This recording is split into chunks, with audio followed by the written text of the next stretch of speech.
You are now listening to Killing the Void with Andrew Parks, a podcast series. Okay, welcome to Killing the Void podcast. I'm Andrew Parks, and today's guest is Trenisha Marie, and her website is Marie, I-E, innovations.com, so tmarieinnovations.com, and her Facebook is facebook.com/tmarieinnovations. You help small businesses. Can you give us a little background, like what were you doing before this, and what was your motivation and inspiration to get into helping small businesses and starting your own and all that good jazz?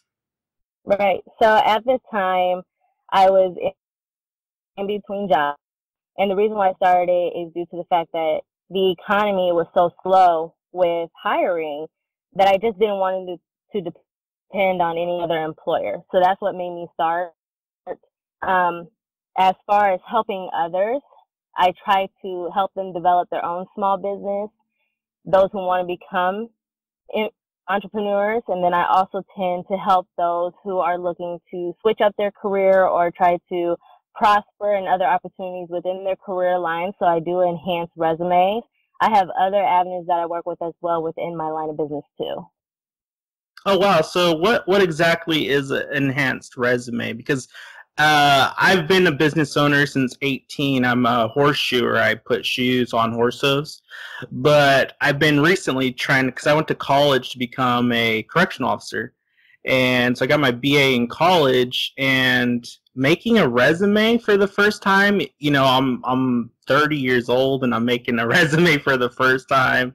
And it was really hard. So can you talk a little bit about that, like helping people and what's like the common issues with that? Yeah, some resumes, they tend to have just basic information. What employers tend to look at is if your skills that they're looking for. So if someone says, well, I want to end up having an opportunity that looks within criminal justice itself. So I tend to do research on what does the criminal justice field have and what do employers look for on a resume in order to hire someone or have them come in within an interview. And I tend to put those skill sets on the resume to have that match.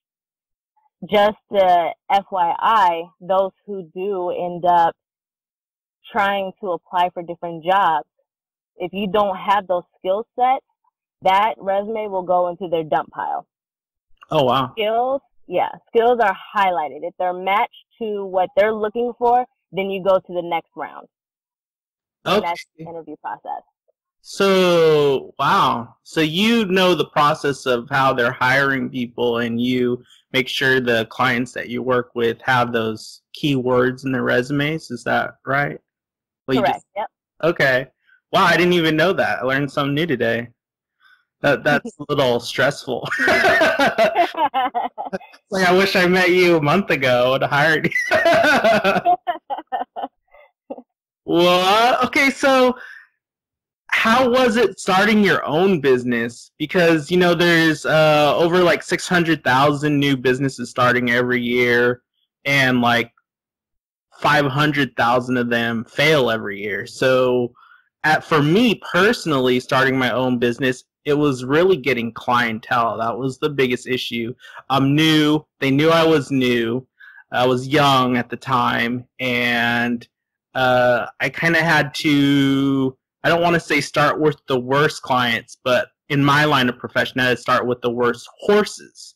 So the clients, animals that were no other horseshoers wanted to deal with them. So I got all the extras. But for you, it's different. You're helping other new businesses. So how was that, starting your new business and helping other people with their new businesses?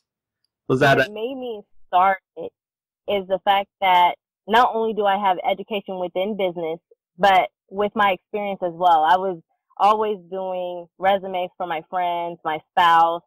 Some were trying to get LLCs done. Some's like, well, if I'm doing all this, I should get paid for this. This is a talent that I have. So let's put all my talents in one, put it within an LLC, and put myself out there. And what makes me different from others is that you have those who just create resumes, you have those who just work with business development and helping others do that. But with me, I want to be able to be the competitor. I'm doing all of the above in just one line of business. Oh, wow. Yeah. So that's what got me to that point, and also trying to get some type of financial security. So if I were to become laid off again from another full-time position, I have something to fall back on. And I made a promise to myself back in 2015, early 2016, stating that I would never put myself in a financial slump ever again. I need to have something where my daughter is able to look at me and be like, wow, I want to be like my mom when I get older. Yeah. And she's already developing that concept. Yeah, that's a lot of so you're using your own daughter and your family as a motivation, and that's probably the strongest motivation out of anything, really, is because you want to provide for your family. So I really want to compliment you on that. I'm getting married right now, and that's all I could think of. You know, I used to even though I was with my fiance, it was always putting myself first, which kind of sounds selfish, but in a way, you know, everybody tells you to put yourself first, and a better you means a better relationship. But now I'm kind of in that transition phase. I'm getting married in a month, and it's like, okay, now I need to, if she gets pregnant, we have a baby, she's not going to be working for, you know, that year or 9 months or whatever. And I'm going to have to step up to the plate and, you know, provide for her. So I'm kind of starting to, I'm getting there. I'm growing up. Yeah, congratulations. Yeah, thank you. So a lot of these businesses you help, what is their common issues? You mentioned that you help them with their paperwork. I know my mom just started a coffee business, and oh my God, the hurdles she had to go through. You have to go to the city hall. You have to go to this. You have to get all the permits, and you know all this paperwork. So I'm guessing you help with that. But what else do you do for them? Like, what are the common questions that they have for you, or the jobs that they hire you for?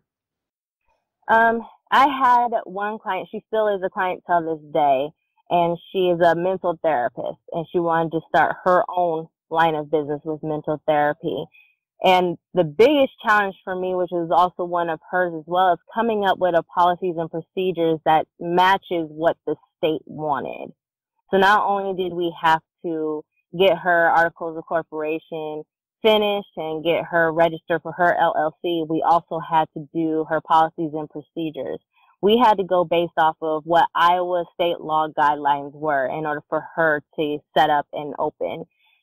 And as soon as we got that done, I'm telling you, that probably took 6 to 8 months to do and get everything from point A to point B.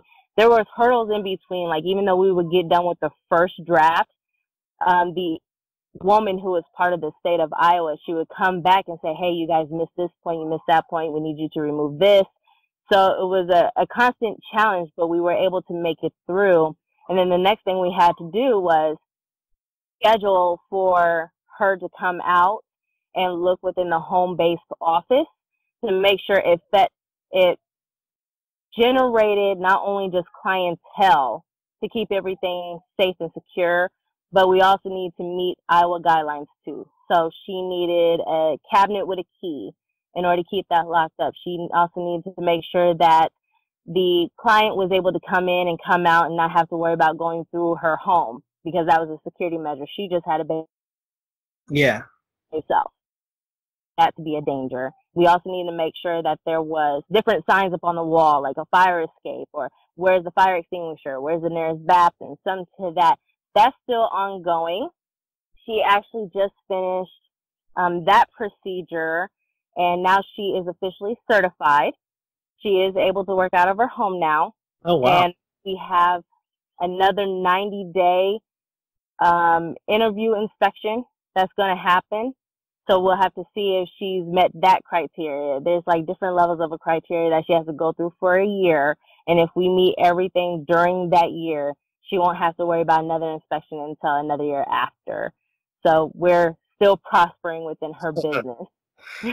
That's you saying that whole story for this lady was reminding me of the stuff my mother just had to go through, like starting a coffee espresso shop, and oh my god, everything, and then you do what they tell you to do, and they're like, okay, well now you got to go see so and so over here, and you got to get a stamp of approval, and it's signed, and you're like, oh my god, and then that costs $100, and some over here costs $200. It's like everything costs money every process of the way, and these poor business owners that are starting, they're so stressed. By the time they start, it's actually like a big relief that they're finally doing what they want to do. So I wish the client, wow, God, it's a big ordeal. There's a lot of people too that do that, the therapy. They want to start their own therapy jobs. I know my friend's wife wants to. She's been working for someone else for a few years, and she's wanting to start her own practice. So I could even get your name. And that's another question, because I'm here in California. Are you in Iowa, you said? I am in Iowa. Okay, and would you help other people in other states, through calling and the internet, emails? How does that work? Yep. So, of course, using Skype, they're able to message me. I also have what they call Zoom and Google Duo and Google Hangouts, and I'm able to do it that way just like we're doing now through Skype. What I would have to do, of course, is research whatever state that they live in. I would have to research the state guidelines and see if that matches and what I can do. There was one in particular, a client who lived in a different state, and she wanted an LLC done. The only thing is with the difference between Iowa and I believe it was Illinois. Illinois, they have their own form, so you can't just type it out the way that it needs to be typed out here in the state of Iowa. You have to fill out a form through them. Oh, wow. And that's something I wasn't able to assist her with that, but if she had any questions in regards to that form, I was definitely available so that I was able to help her fill it out. But something like that I would not be able to do where a form is required. If they needed something typed out for articles of corporation, like who's the owner, where's the registered address, blase, blase, then I'm able to do that for them. So, yeah. But you could help walk them through maybe something if they have to do it on their end. Could you help them, so you said she had to do it on her end and you couldn't type it up, but if she had a question, could she come to you and you kind of help her with it, your client? Yes. Okay. Mm-hmm. Yeah. So what else does your business offer? Because I looked at your website and you have a lot of stuff that you do. You do basically. So do you just want to kind of go through the rundown of what you do? I know you told me the story of how you helped that lady, but I'm sure there's other jobs that you could do that are a little different. Course. So not only with business development and resumes, but I help with business marketing. So I use a system on my computer where I'm able to create different graphics. I'm able to use those graphics and able to use my third party to posters, business cards, anything that they need in order for them to locally promote their business or being able to mail out to different people to help out share their online of business. The graphics can also be used on their social media, their website. They have the freedom to use that. If they need it edited, of course, they have to come back to me to get that done. I also do project management, which I've helped out myself with his real estate company. Mm-hmm. And part of that is to also keep everything in line within the portfolio. So if anybody came to him and wanted to rent off a property, it's my duty to go within our Excel sheet or whatever system that we use to figure out what properties are available that meets their criteria, but they also have to fit the criteria of his needs as well. And I also do virtual assistance where I'm able to handle your duties if you don't have time to do those type of duties while trying to get paid to do that as well. Wow. You do a lot. Yeah. You're like a one-woman army. Jesus. You make me tired just you telling me all the stuff you do. I know Yeah, with we just my got business, done with. I'm sorry. my business just keeping up with all the clientele, the appointments, the finances, the money that's going out and in, the questions that they're having daily, or the emergencies that arise. I don't have an Excel sheet, but I could see in different type of businesses that would really help, just knowing that program. And a lot of people don't know that. Like my mom, she doesn't know how to use Excel. Even me, I use Google Docs, but it's not exactly the same as Excel, and a lot of businesses require you to know that program. And I think it's really good that you could help people with that, because it's a little confusing for people, but once they get the hang of it, it'll make their life a lot easier. But if they're kind of old fashioned like my mom and they're not computer savvy, they need help too. They need to stay with the times because everything's changing around them, and I think that's good you provide that service for them. Mhm. Um, Other than that, like, so obviously this lady in your story that you told us, it's gone on for nearly a year now. Uh, is there other little jobs like where you help someone in just a day's time, or like in a week or 2 weeks, and what kind of pricing? I know every price is probably different pertaining to the job you get hired, but what are some of the like quotes that you would give like at random, just for example? Yep. So for like their articles of corporation, it it to our state, I believe it's the Hoover building, and it's another 30 in order to get it registered.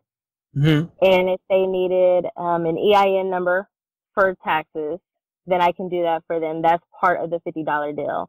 If they're looking for a resume and they need a cover letter with it, it starts off $20. A year, it's $200, and then if you needed back taxes done for previous years, then it increases another 50. So I do have packages with the lady that I helped when she needed her policies and procedures, her LLC, and so on. Her business package actually started at $50.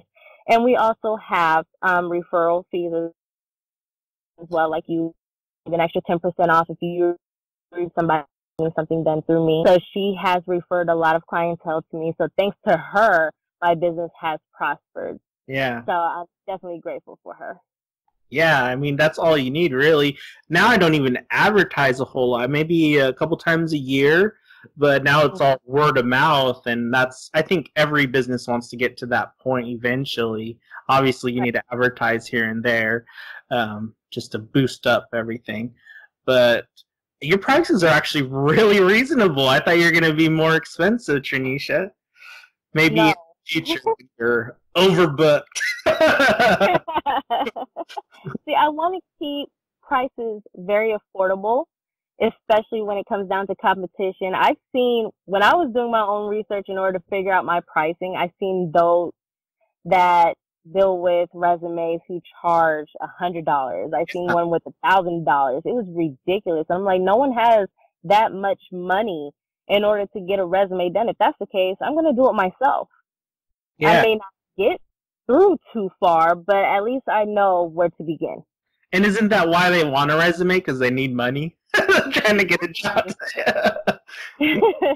Well, obviously someone's starting a business, so they have a little startup funds. And that stuff was so confusing trying to help my mom. I'm so proud of her for doing a lot of that on her own. But like I said, if I even knew you were out there, it would have been so much easier if I had called you and said, "Hey, my mom needs help.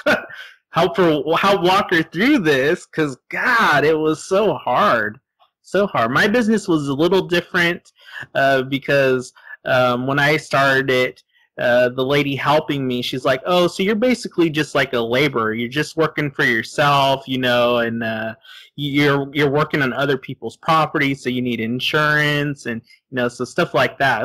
My job, my line of work was really easy, but hers was a whole nother thing. You're gonna have customers and people coming in, and you need it, like you said, the fire extinguisher. You need to make sure there's a sink. You need to make sure that there's this and that. It's like, oh my god. Right. I'm like, I go to eat at these little hole in the walls, and I'm like looking at all this. I'm like, they're not up to code. Exactly. After you help someone, do you send them a follow-up email, or do you call them and say, "Hey, is everything going okay? Do you need any more help?" What is that situation after helping someone? Well, I typically send an email out as a follow-up, see how they're doing. Normally they will send me a testimonial, letting me know how my business went and how I helped them. I tend to do follow-ups after 2 to 3 months just to see how their business is going. Typically with them residing in the same city, I'm just able to go wherever they're located for their business and just see how they're prospering and how they're doing. And if they're feeling accomplished on their end, I feel accomplished too. And I guess if anybody listening and they want a free pointer, what's the best way to get new clientele? For me, like I just said, eventually it turns into word of mouth. But when you're first starting, other than advertising in papers and online, is there specific places where people should go? If you could help, just like a freebie for people so they understand what they should be doing to try to get clientele. Obviously, it's different for each business because they have a different consumer. But do you have any advice? With me, I use social media. I think Facebook has been the for me. Not at first, I wasn't all into Facebook. I actually just got back into Facebook about 2 years ago. And then I wanted to put my business out there. And I have received, with the client that I've been working with, that's how I was in it. And I think Facebook or any other type of social media helps get your name out there. Mm-hmm. Yes, word of mouth helps. But if you want national or international. Yeah, I think social media is definitely the new thing. Like I said with my mom, it's the changing of the tides. The times now is social media. I don't know what it'll be in the future. It used to be before social media, it was, newspapers, and TV commercials and radio commercials. But now that's even getting outdated. There's newsstands that are going out of business because nobody's reading the paper anymore. So you just kind of have to evolve with the times. A lot of people don't even know how to make Facebook pages. So is that something that you'd be willing to help people do too? Definitely. Marketing aspect of it. Yeah. So I want to thank you, Trenisha, for doing this. I know we had a little hiccup. You had a sick kid, and I don't know if my toe's fractured, but it's killing me. I got stepped on by a horse. But thank you so much for doing this with me, and I will give you a copy of this episode, and if you want to post it or show people, you can, and I will edit it, because we had a little breaking up here with the I think you're on your cell phone or something, but I'll try to cut that out. But thank you so much, Trenisha, for being on my podcast. I'm just starting, and I definitely will. I'll give everybody your name and your website. Thank you so much. Yeah, because I run through so many people in my line of work, so many people, and there's like I said, there's over 600,000 people starting businesses every year, and you can't help but run into these people. So I'll give them your name and go from there. Thank you, Trenisha. Thank you for having me. You have a good one. You too. Happy Easter. Happy Easter. Bye. Bye. We hope you enjoyed this episode. If you'd like to find out more about Killing the Void podcast, you can visit our website at www.killingthevoid.com. you will find links to download our latest episodes. Thank you and have a good day.